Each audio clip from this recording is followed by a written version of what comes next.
This 15-year-old special needs patient was referred to me for 3 teeth, root canal therapy of 3 teeth. Number 30 that you see here, and number 19 and number 20 that I will show you shortly.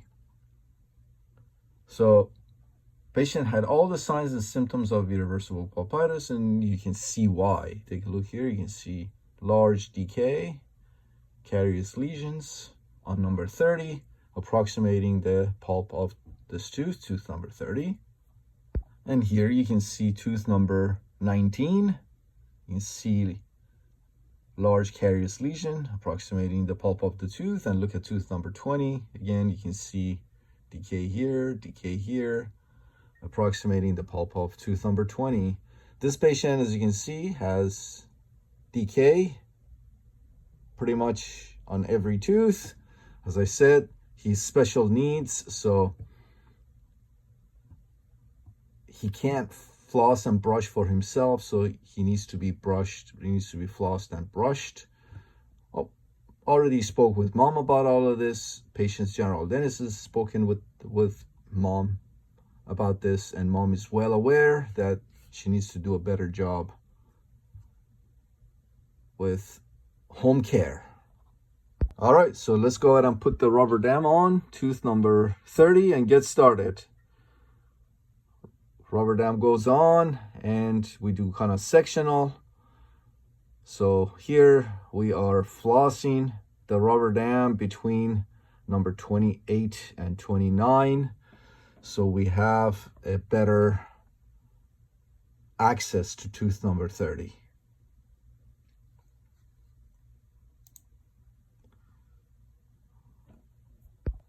All right, so here it is, tooth number 30. You can see how large that decay is. Here I'm putting a cotton roll on the buccal side of tooth number 30, just to get better visibility and accessibility to the tooth, so I can clean out that large decay.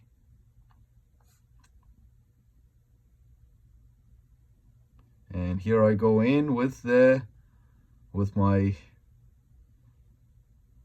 diamond burr.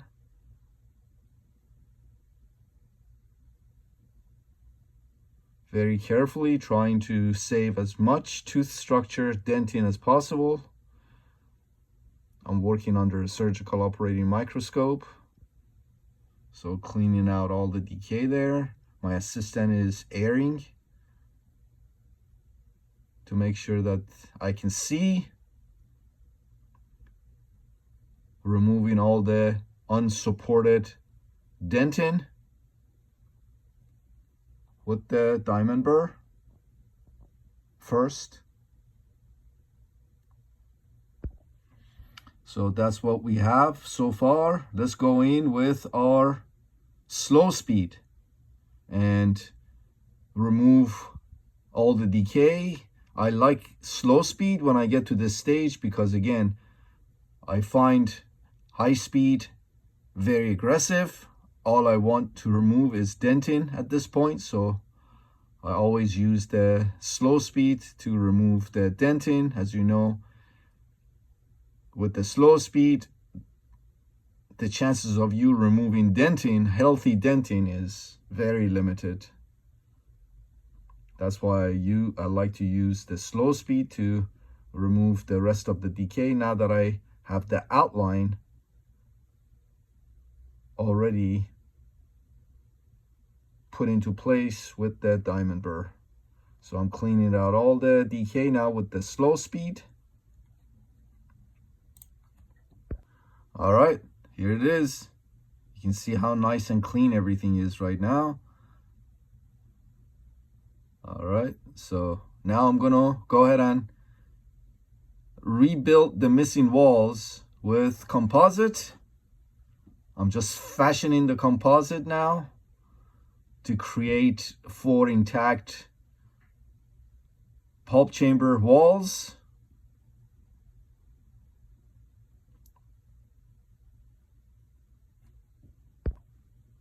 I'm using the bonding agent right now to fashion the composite. I don't like to use the flowable composite here because it just gets all over the place. The flowable composite is very difficult sometimes to fashion. Light curing now, and I will continue to add more composite and build up the missing walls. And again, you can see I'm using bonding agent to fashion the composite to get it to where I want it to go. All right, light cure.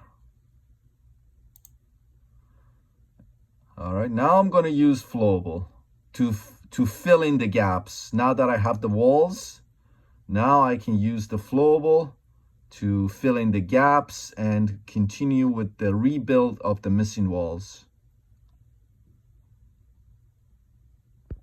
All right, so that's what we have. I'm going to clean all that up. You'll see I'm going to clean all that composite up at the end of the treatment. Right now, I just want to go ahead and get started on the root canal.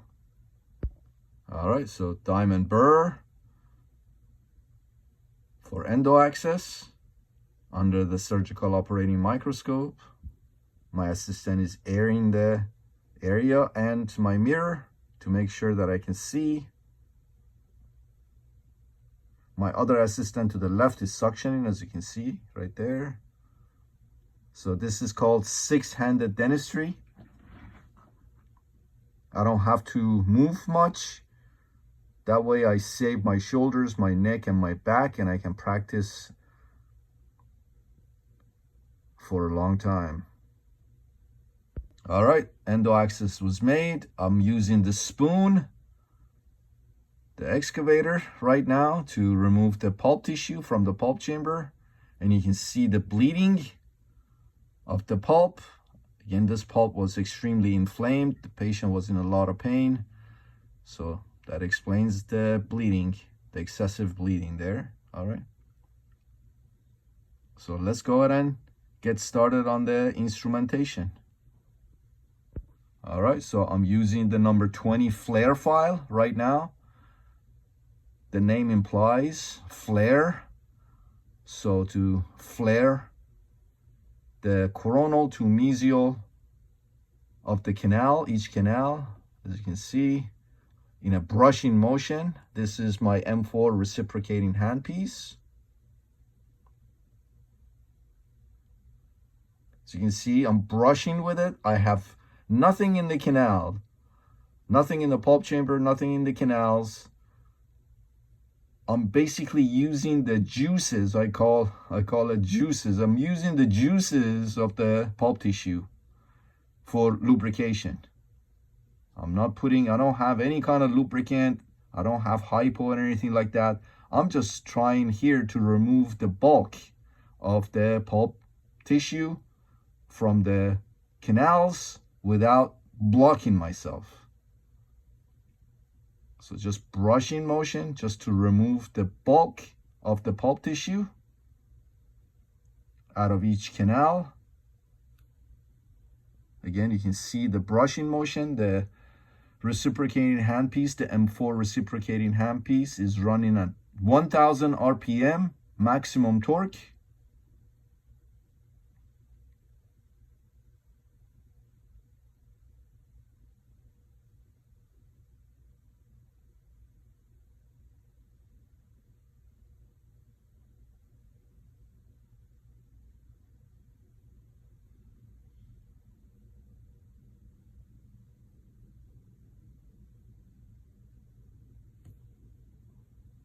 All right, now I'm starting to irrigate with 6% hypo. In the beginning, I used the blue. It's got a wider diameter, blue needle, irrigation needle. It's side vented, of course. I'm using the blue because I need high volumes of 6% sodium hypochlorite to get rid of all the pulp tissue that we just worked to remove with the flare file, and now I'm going to my estimated working length with a number 10 C file. And as you can see, up and down, brushing motion of the number 10 C file in my reciprocating handpiece. And again, I'm going to go ahead and irrigate with 6% sodium hypochlorite. My assistant just handed me the number 15 C file next. And again, up and down in a brushing motion. And I'm again going to my estimated working length with the pulp chamber and canals all filled with 6% sodium hypochlorite. Again, you can see the brushing motion, up and down brushing motion. When you run the reciprocating handpiece at 1000 RPM, it not only instruments for you, it also activates sonic activation. As the file reciprocates, it creates sonic waves as well as filing. And right now, right there, I found a catch. So I found the middle mesial canal, the middle mesial canal. And I'm working it. I'm trying to open the coronal 1/3 of the middle mesial canal right now with the number 15 C file. And again, working the number 15 C file up and down in a brushing motion. Here we go. I switch to the yellow irrigation needle now. Side vented, of course, 6% sodium hypochlorite. Pay attention to how I use the 6% sodium hypochlorite. I don't let the needle bind to canal walls. Needle is constantly moving up and down. All right, so this is what we have. You can see the 3 mesials and the 2 distal canals. I'm gonna show you a better view of them. All right, let's go in with number 10 and work the middle mesial now, the middle mesial canal. And while we're at it, let's just go ahead and recapitulate the other canals with the number 10 C files. All right, let's go ahead and get our working length with our apex locator. Here I'm using Find Apex locator by 8 Teeth. I love it. It's a great product, very, very accurate.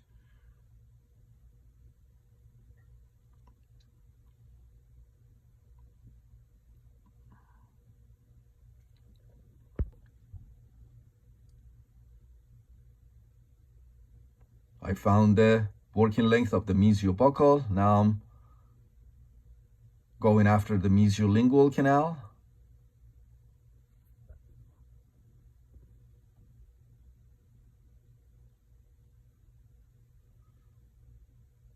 All right, distal buccal now.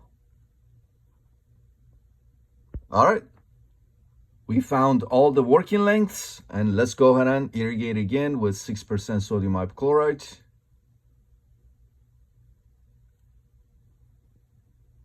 You can see how important the 4 intact pulp chamber walls are to hold and maintain and keep your irrigants. All right, now that I have my working lengths were 22.5 millimeters. So now I switch to 25 millimeter files, and this is a number 15 25 millimeter number 15 C file, and my assistant has put the stopper on 22.5 millimeters. That was our working length. Again, you can see I'm brushing as the M4 handpiece reciprocates. I'm brushing with it. It's running at 1000 RPM maximum torque, brushing up and down, activating the 6% sodium hypochlorite, as well as instrumenting with these files. Irrigating again. We irrigate after every single file, 6% sodium hypochlorite. And my assistant always makes sure that around the tooth is always nice and dry. All right, I'm gonna go in and flare a little bit more with the number 20 flare file here, number 20 flare file. The tip is 20 and the taper is 5%. And again, you can see I'm brushing with it.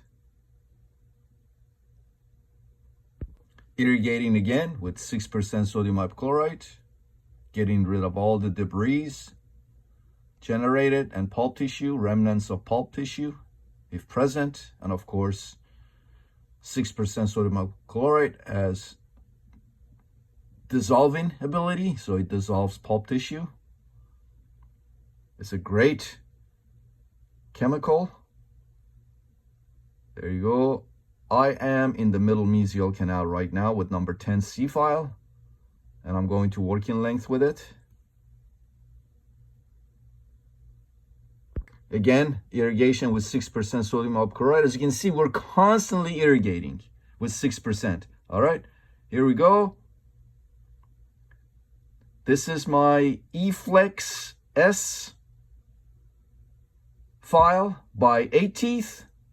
The series of files called eFlex S by 8 Teeth. I don't like to use the S1, and I skip to the S2. And as you can see, I'm brushing with it up and down, brushing motion. You saw how much dentin was in the flutes of the file.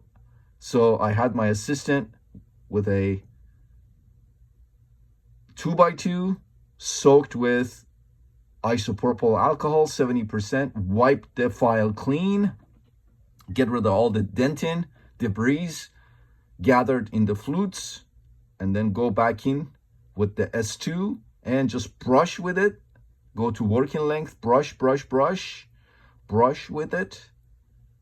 S1 and S2 are designed for the brushing motion of the file. You brush with them. All right. So now I'm in the mesiolingual canal, and again brushing, middle mesial canal, brushing with the file. The file is running at 350 RPM. Again, irrigate with 6% sodium hypochlorite.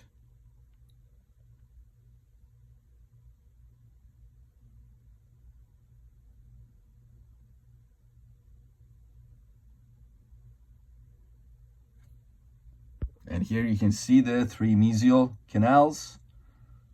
All right. All right, I'm putting the S2 in the middle mesial canal now. And again, brushing with it, brushing the canal walls with it, away from the furcation, away from the danger zone. And again, irrigation with 6% hypo. All right. I'm gonna dry the canals. This is my microsuction. Drying the canals. You can see the 3 mesials. And you can see the 2 distal canals here. Take a look. The distal canals join, as you can see. All right. Very nice. Look at the three mesial canals. And perfect right there. All right. All right, so now I'm going to put in my gutta percha cones. I'm going to custom make the gutta percha cones, master gutta percha cones, make my own, fashion them.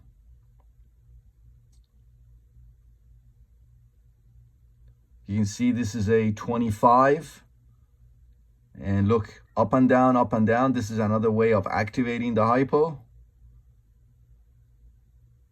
All right, let's get our measurement.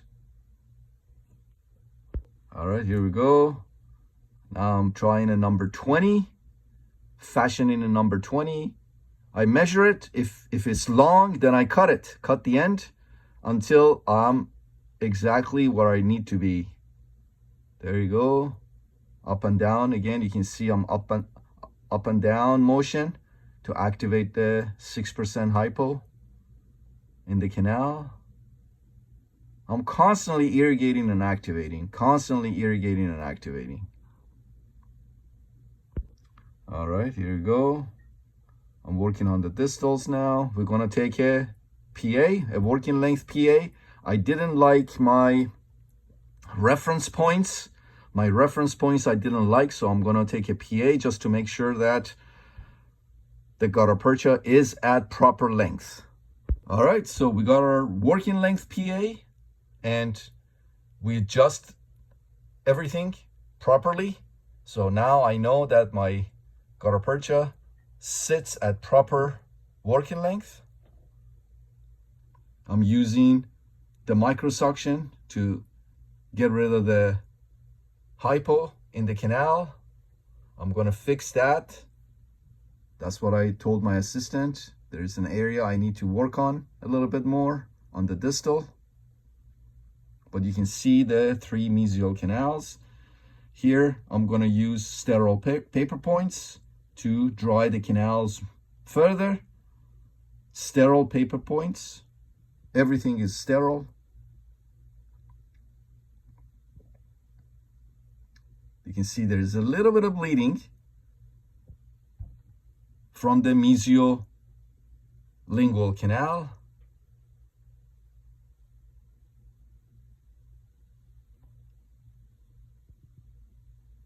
I'm drawing the distal lingual canal here with sterile paper point. All right, let's go ahead and put the paper point in the mesiolingual again. Again, you can see slight bleeding at the tip.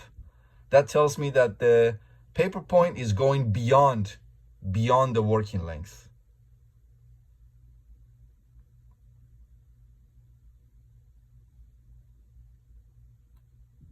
All right, gutta percha dipped in AH plus sealer. Gutta percha that we fashioned into the mesiobuccal canal.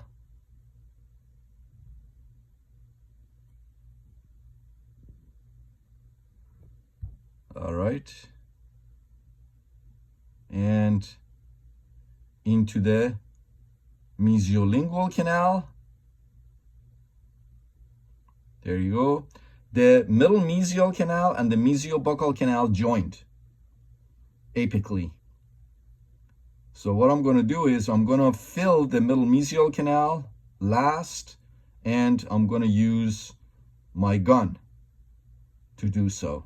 Right now I'm using the System B to cut off the coronal part of the gutta percha cones, master gutta percha cones, and I'm using my number 2 Buchanan pluggers to condense the gutta percha apically.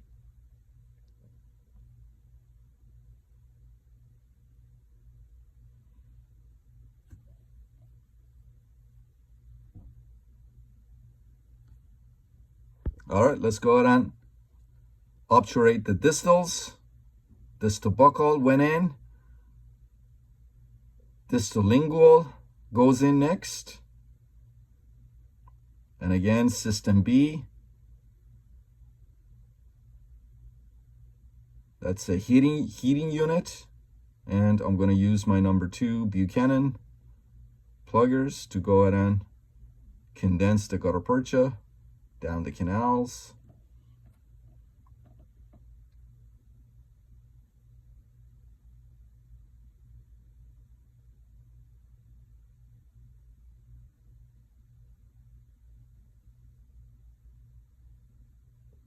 All right, so here we go with the gun, the tip of the gutta percha gun into the middle mesial canal, and I'm injecting molten gutta percha, thermoplasticized gutta percha into the middle mesial canal. And of course, the rest of the canals, the coronal part, coronal to mid of the rest of the canals. Again, you can see the tip of the gutta percha gun, obtura gun, inside of each canal to fill them with thermoplasticized gutta percha. Doing the same with the distal canals. Obtura gun, gutta percha gun, thermoplasticized molten gutta percha goes in. And then use the Buchanan number 2 Buchanan pluggers to condense the gutta percha. All right, very good. Here it is. Everything is nice and clean. All right, so this is isopropyl alcohol, a cotton pellet soaked with 70% isopropyl alcohol to clean all the extra sealer, and then air dry it. And sponge goes in. Sterile sponge goes in. And of course, cavet next. I'm not a general dentist. I don't restore teeth permanently. I wish I could. I wish that my general dentist would allow me to do that, but when a general dentist refers a patient to me, they tell me to temporize the tooth and refer the patient back to them for the permanent restoration. So I wish I could do it. I wish I could place the permanent buildup in myself, because as you can see, I have a sealed, everything is sealed, patient is comfortable, rubber dam is on, and this is the best time to go ahead and place the permanent buildup. But again, my referring dentists don't like me to do that. They want to do it themselves. They want to make a living. So I don't blame them for wanting to do it themselves. All right. The next thing I'm doing now is I'm cleaning the composite. Remember the buccal wall that I rebuilt, the missing buccal and distal wall that I rebuilt, and to some extent the mesial. I'm just cleaning that wall up, making sure it's smooth, it's nice and smooth. It doesn't have any sharp edges. There you go. Very nice. And that's it. We are done. All right, let's go ahead and take a look at the radiographs, the post-op radiographs. Again, I'm using my finger to make sure that all the surfaces are nice and smooth. All right, so this was our working length gutta percha in the canals, and I just had to cut a little bit of the mesials a little bit at the tip. It looks like a little overextended there. And here it is, the final product. Take a look here. 3 mesial canals and 2 distal canals with anastomosis.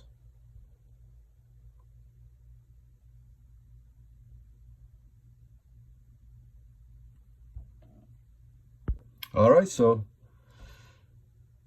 as you can see, everything went beautifully. We had to do 2 more root canals for this patient, on this patient, number 19 and number 20, and we'll go over the procedure, clinical procedure for those 2 in the next video. I hope you're enjoying these videos. Please like, comment, and subscribe. I really appreciate it. I hope these videos, clinical videos, are helpful. And again, the only way that you can show me that you are enjoying these videos that I spend so much time making, creating, editing, and going over, the only way that you can show me that you support me is by liking, commenting, and subscribing, sharing with others, so others also know, so they can know about my channel and they can learn from these videos. And yeah, see you next time. Take care.